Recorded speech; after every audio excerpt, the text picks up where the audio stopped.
ಮಾನ್ಯ ಅಧ್ಯಕ್ಷರೇ, ಇವತ್ತು ಈ ಥರ ಒಂದು ವ್ಯವಸ್ಥೆಯನ್ನು ಮಾಡಬೇಕಾದ್ರೆ ಮಾನ್ಯ ಮುಖ್ಯಮಂತ್ರಿಗಳು ಇಚ್ಛಾಶಕ್ತಿಯನ್ನು ತೋರಿಸಿ ಈ ಕೆಲಸವನ್ನು ಮಾಡಿಸ್ಕೊಡ್ಬೇಕು ಅಂತ ನಾನು ವಿನಂತಿಯನ್ನು ಮಾಡ್ಕೊತಾ ಇದ್ದೇನೆ. ಮಾನ್ಯ ಅಧ್ಯಕ್ಷರೇ, ಇವತ್ತು ನಮ್ಮ ಭಾಗದಲ್ಲಿ ಬಡತನ ಜಾಸ್ತಿ ಇದೆ.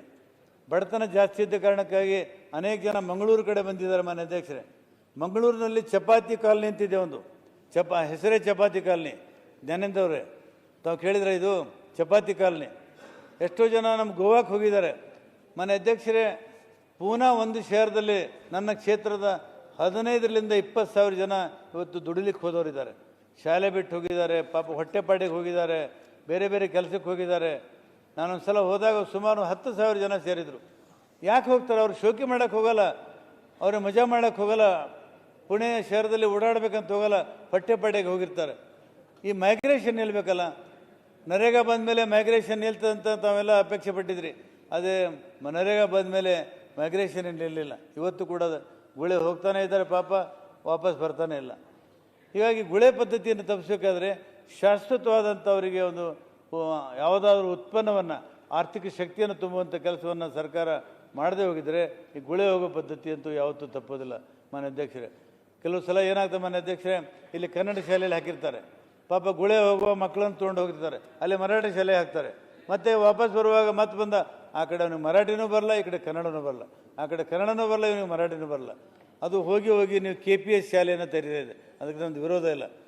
ಆದರೆ ಮಾನ್ಯ ಅಧ್ಯಕ್ಷ ತಮ್ಮ ಗಮನಕ್ಕೆ ತರ್ತಾ ಇದ್ದೀನಿ, KPS ಶಾಲೆ ತೆಗೆಯೋದಕ್ಕೆ ನಾವೆಲ್ಲ ಸಿದ್ಧತೆಯನ್ನು ಮಾಡ್ಕೊಂಡಿದ್ದೀರಿ. ಇಲ್ಲೇ ನಮ್ಮ ಮಂತ್ರಿಗಳು ಕೂಡ ಇದ್ದಾರೆ. ಇವತ್ತು ಶಿಕ್ಷಕರು ಯಾರನ್ನು ಹಾಕ್ತಾ ಇದ್ದೀರಿ ನೀವು? ನಾನು ಇಲಾಖೆ ಅಧಿಕಾರಿಗಳಿಂದ ಕೇಳಿ ಜವಾಬ್ದಾರಿ ತೆಗೆದು ಮಾತಾಡ್ತಾ ಇದ್ದೀನಿ. ಶಿಕ್ಷಕರನ್ನ ಯಾರನ್ನು ಹಾಕ್ತಾ ಇದ್ದೀರಿ? ಕನ್ನಡ ಶಾಲೆ ಕನ್ನಡ ಕಲಿತಂಥ ಶಿಕ್ಷಕರನ್ನ ತಾವು ಪಾಠ ಹೇಳಕ್ಕೆ ಕಳಿಸ್ತಾ ಇದ್ರಿ. ಅರೆ, ಮೊದಲು ನೆಟ್ಟಿಗೆ ಅವರಿಗೆ MA ಕಲ್ತಿದ್ದಾರೆ, ಕನ್ನಡನೇ ಬರಲ್ಲ ಕೆಲವರಿಗೆ. ನೆಟ್ಟಿಗೆ ಒತ್ತಕ್ಷರ ಗೊತ್ತಿಲ್ಲ, ದೀರ್ಘ ಗೊತ್ತಿಲ್ಲ, ದುರಸ್ವ ಗೊತ್ತಿಲ್ಲ. ಅಂಥ ಶಿಕ್ಷಕರನ್ನ ನೀವು ಒಯ್ದು ಹಾಕಿ ಆ ಮಕ್ಕಳಿಗೆ ಯಾವ ಥರ ಉದ್ಧಾರ ಮಾಡ್ತೀರಿ? ಅಲ್ಲಿ ಇಂಗ್ಲೀಷು ಬರಲ್ಲ, ಅಲ್ಲಿ ಕನ್ನಡನೂ ಬರಲ್ಲ. ದಯಮಾಡಿ ನಾನು ಹೇಳ್ತೀನಿ, ಯಾವ ವಿಷಯದಲ್ಲಿ ತಜ್ಞರಿದ್ದಾರೆ, ಅವರಿಗೆ ಎಕ್ಸ್ಪರ್ಟ್ ಇದ್ದಾರೆ, ಕರೀರಿ ಹೊಸ ಲಿಸ್ಟನ್ನು. ಇಂಗ್ಲೀಷ್ ಮೀಡಿಯಮಲ್ಲಿ ಕಲ್ತಂಥವ್ರನ್ನ ಅವು ಹೊಸದಾಗಿ ರಿಕ್ರೂಟ್ಮೆಂಟ್ ಮಾಡಿರಿ. ಈಗ ನೀವು ಆಲ್ಟರ್ನೇಟಿವ್ ಅರೇಂಜ್ಮೆಂಟ್ ಏನು ಮಾಡ್ತಾ ಇದ್ದೀರಿ? ಯಾರು ಕನ್ನಡ ಶಾಲೆಯಲ್ಲಿ ಕಲ್ತಿದ್ದಾರಲ್ಲ ಆ ಶಿಕ್ಷಕರನ್ನು ಮಾತ್ರ ಅವರಿಗೆ ನೀವು ಶಿಕ್ಷಕರನ್ನು ಹಾಕ್ತಾಯಿದ್ರಿ. ಅವ್ರು ಹೆಂಗೆ ಇಂಗ್ಲೀಷ್ ಹೇಳ್ಕೊಡ್ತಾರೆ? ಅವ್ರು ಹೆಂಗೆ ಇಂಗ್ಲೀಷ್ ಹೇಳ್ಕೊಡೋಕ್ಕೆ ಸಾಧ್ಯವೇ ಇಲ್ಲ. ದಯಮಾಡಿ ಈ ಥರ ಗೊಂದಲವನ್ನು ಸೃಷ್ಟಿ ಮಾಡಬೇಡಿ. ಏನು ಸ್ಪಷ್ಟವಾದಂಥ ಒಂದು ಏನಾದರೂ ಯೋಜನೆಯನ್ನು ಹಾಕ್ಕೊಳ್ಳಿ. ಈ ಕಡೆ ಶಾಲೆಯನ್ನು ತೆಗೆದು ಅಲ್ಲಿ ಕಟ್ಟಡ ಕಟ್ಟಿಸ್ತೀವಿ, ದುಡ್ಡು ಖರ್ಚು ಮಾಡ್ತೀವಿ, ಆದರೆ ಮಕ್ಕಳಿಗೆ ಶಿಕ್ಷಣ ಕೊಡದೆ ಹೋಗಿದ್ರೆ ಅವ್ರ ಭವಿಷ್ಯಕ್ಕೆ ಭಾಳ ದೊಡ್ಡ ಅನ್ಯಾಯ ಆಗ್ತದೆ ಅನ್ನೋಂಥ ಮಾತನ್ನು ಈ ಸಂದರ್ಭದಲ್ಲಿ ನಾನು ಹೇಳ್ತಾ, ಮಾನ್ಯ ಅಧ್ಯಕ್ಷರೇ, ಇವತ್ತು ನಮ್ಮ ಭಾಗದಲ್ಲಿ ತೊಗರಿ ಬೆಳೆ ಜಾಸ್ತಿ ಬೆಳೀತಾರೆ, ಎಲ್ಲರಿಗೂ ಗೊತ್ತಿದೆ.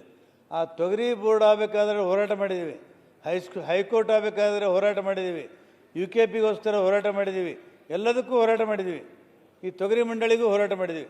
ಏನೋ ಸರ್ಕಾರ ತೊಗರಿ ಮಂಡಳಿ ಮಾಡ್ತು, ಆದರೆ ಇವತ್ತು ಅಸ್ಥಿಪಂಜರದು. ಅಲ್ಲಿ ರಕ್ತ ಇಲ್ಲ, ಮಾಂಸವಿಲ್ಲ, ಚೈತನ್ಯ ಇಲ್ಲ, ಜೀವ ಇಲ್ಲ, ಅದೊಂದು ಸ್ಕೆಲ್ಟನ್ ಬಾಡಿ ಆಗಿದೆ. ನಾನು ವಿನಂತಿ ಮಾಡ್ಕೋತಾ ಇದ್ದೀನಿ, ಪ್ರತಿ ಸಮಯದಲ್ಲಿ ಪ್ರತಿ ಸಂದರ್ಭದಲ್ಲಿ ನಾವು ಸರ್ಕಾರಕ್ಕೆ ವಿನಂತಿ ಮಾಡ್ಕೋತೀನಿ, ಇದಕ್ಕೆ ಬೇಕಾದಂಥ ವ್ಯವಸ್ಥೆಯನ್ನು ಮಾಡಿ.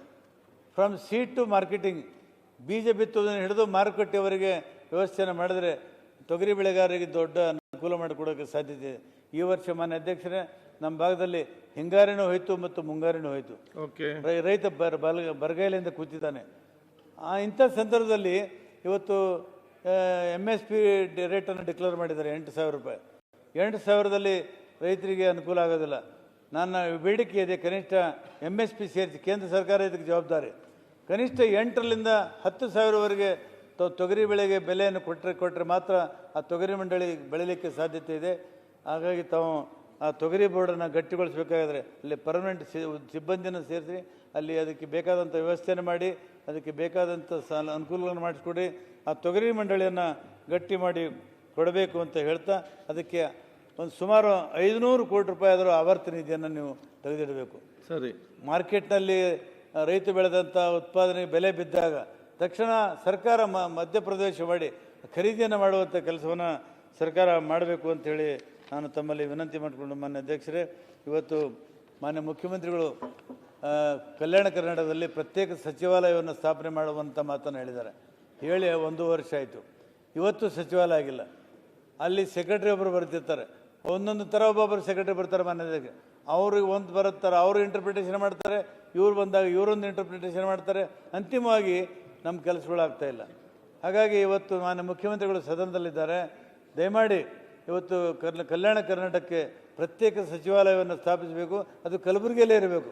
ಮತ್ತು ಬೆಂಗಳೂರಿನಲ್ಲಿ ಕಚೇರಿ ಮಾಡಿದ್ರೆ ನಮಗೆ ಉದ್ಧಾರ ಆಗೋದಿಲ್ಲ. ಅದಕ್ಕೆ ದಯಮಾಡಿ ಈ ಕೆಲಸವನ್ನು ನೀವು ಮಾಡಬೇಕು ಅಂತೇಳಿ ನಾವು ವಿನಂತಿಯನ್ನು ಮಾಡಿಕೊಂಡು, ಕ್ಷಣ ಕ್ಷಣದ ಸುದ್ದಿಗಳಿಗಾಗಿ ಫ್ರೀಡಂ ಟಿವಿ ಸಬ್ಸ್ಕ್ರೈಬ್ ಮಾಡಿ, ಲೈಕ್ ಮಾಡಿ ಹಾಗೂ ಫಾಲೋ ಮಾಡಿ. ಹೊಸ ಸುದ್ದಿಗಳ ನೋಟಿಫಿಕೇಶನ್ಗಾಗಿ ಬೆಲ್ ಐಕಾನ್ ಮೇಲೆ ಕ್ಲಿಕ್ ಮಾಡಿ.